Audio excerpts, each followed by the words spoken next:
Good morning বন্ধুরা। এই যে 2 কাপ চা নিয়ে বসে পড়েছি, একটা আমার একটা হাজব্যান্ডের। আর তারপরে চা খেয়ে চলে এলাম আমার একটু অল্প কয়েকটা গাছ আছে, সেই গাছের একটু পরিচর্যা করতে।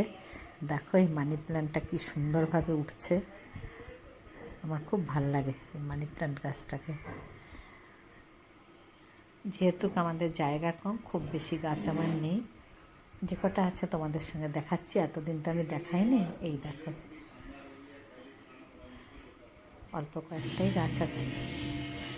বাইরের ওয়েদারটা দেখো কেমন, পুরো মেঘলা, পুরো মেঘলা। এখন তো মানে এত কদিন ধরে বৃষ্টি হচ্ছে, দেখো সূর্যকে পুরো ঢেকে দিয়েছে। কিছুক্ষণ তো খুব বৃষ্টি হয়েছে, তারপরে চলে এলাম রান্নায়। রান্নাও আজকে বেশি কিছু করছি না। এই মাছটা একটু পেঁয়াজের রস, আদার রস আর রসুনের রস দিয়ে মেখে রেখেছিলাম, একটু হলুদ আর লঙ্কার গুঁড়ো দিয়ে, নুন দিয়ে মাছটাকে ভাজা করেছি। আর মুগের ডাল, জিরে, তেজপাতা, শুকনো লঙ্কা আর একটু হিং ফোড়ন দিয়ে মুগের ডাল করেছি। একটু ঘন করেছি, বেশি পাতলা করিনি।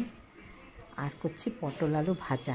তেলের উপরে জিরে ফোড়ন দিয়েছি, কাঁচা লঙ্কা দিয়েছি আর পেঁয়াজ, আলু আর পটলটাকে একসঙ্গেই দিয়ে দিয়েছি পাতলা পাতলা করে কেটে, হলুদ নুন দিয়ে ভাজা। একটু রান্নাঘরটা তোমাদের দেখাই।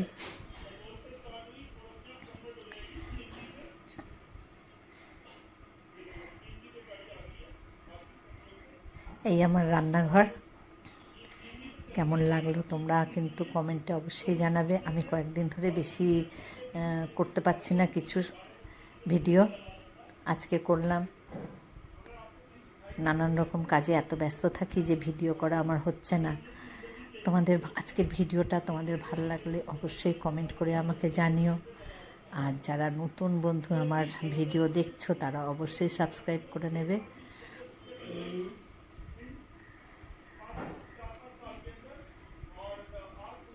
সবাই ভালো থেকো বন্ধুরা, আজ রাখছি।